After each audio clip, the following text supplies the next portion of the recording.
Assalamualaikum warahmatullahi wabarakatuh. Konnichiwa. Semangat pagi. Bagaimana kabarnya hari ini? Mudah-mudahan selalu sehat ya. Tetap patuhi protokol kesehatan dimanapun dan kapanpun. Oke, sudah siap belajar sejarah hari ini?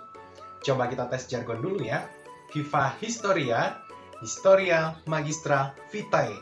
Luar biasa sekali. Baik, ada yang tahu hari ini kita mau belajar dengan topik apa? Betul sekali, pada kesempatan ini kita akan mempelajari tentang masa pendudukan Jepang di Indonesia ya. Kalian tahu, Jepang menjadi satu-satunya negara dengan kolonisasi paling singkat di Indonesia loh. Ada yang tahu berapa tahun? Iya, benar, 3,5 tahun. Hanya 3,5 tahun. Tapi, ada tapinya nih, masa pendudukan Jepang juga dikenal sebagai masa paling suram, karena diwarnai oleh kekejaman pemerintahan Dai Nippon loh. Wah, penasaran nggak? Oke, kakak jelaskan 3 kebijakan Jepang semasa menduduki Indonesia dalam kurun waktu 1942 hingga 1945.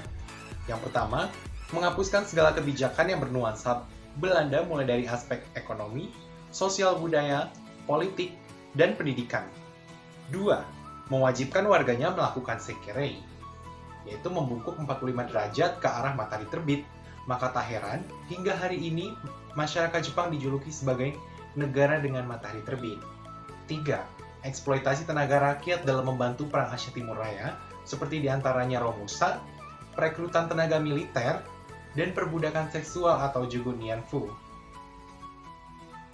Nah, melihat kebijakan pemerintah Jepang yang kontra dengan rakyat, akhirnya menimbulkan banyak perlawanan-perlawanan. Meskipun pada akhirnya Jepang menyerah kepada sekutu setelah tragedi pemboman kota Hiroshima dan Nagasaki. Saat itu, Indonesia mengalami yang namanya vacuum of power dan dapat dijadikan celah untuk merebut kemerdekaan. Baiklah, setelah bersama-sama kita pelajari terkait masa pendudukan Jepang di Indonesia, sekarang adalah sesi pembahasan soal nih. Ya, baik, mari kita simak soal yang pertama. Dalam menarik simpati rakyat Indonesia, Jepang mengandalkan strategi propaganda, yakni sebuah bentuk strategi untuk menghasut dan membentuk persepsi dan kognisi yang memengaruhi respon dari seorang maupun kelompok masyarakat. Propaganda yang dimaksud tertuang dalam A. Konsep Hakoichiyu, B. Konsep 3A, C. Konsep Tenno Haika, D.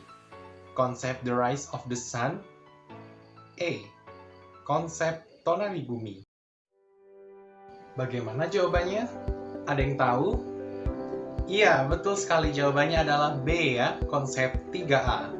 For information nih, 3A merupakan kepanjangan dari Nippon Pelindung Asia, Nippon Pemimpin Asia, dan Nippon Cahaya Asia.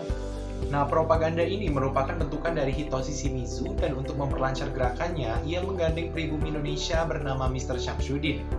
Nah, hal menariknya nih, pada masa itu, pada propaganda ini tentunya, Jepang mengaku-ngaku sebagai saudara tua bangsa Indonesia loh.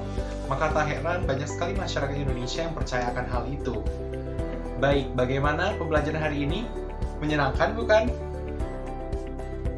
Mudah-mudahan pembelajaran semakin bermakna oleh karena partisipasi aktif adik-adik ya. Ingat, mempelajari sejarah sama dengan mempelajari masa lalu. Penting untuk kita pelajari agar tidak mengulangi kejadian pahit di masa lampau. Tetaplah semangat dalam belajar dan sampai bertemu di pertemuan selanjutnya. Wassalamualaikum warahmatullahi wabarakatuh.